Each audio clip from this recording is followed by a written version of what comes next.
80s காலகட்டத்தில் தமிழ் சினிமாவில் முன்னணி நடிகையாக வலம் வந்தவர் நடிகை ரேவதி. 1983ஆம் ஆண்டு பாரதிராஜா இயக்கத்தில் வெளியான மண்வாசனை திரைப்படத்தின் மூலம் நாயகியாக அறிமுகமானார்.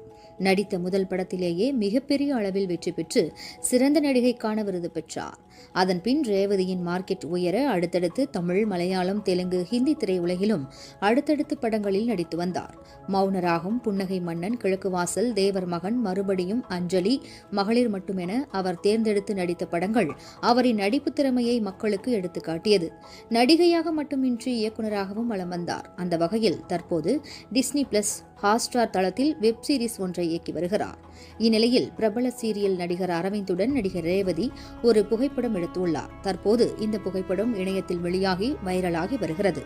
போட்டோவை பார்த்த ரசிகர்கள் 80ஸ்களின் கனவு கண்ணி ரேவதி என்ன இப்படி ஆகிவிட்டார் என கமெண்ட் செய்து வருகின்றனர்.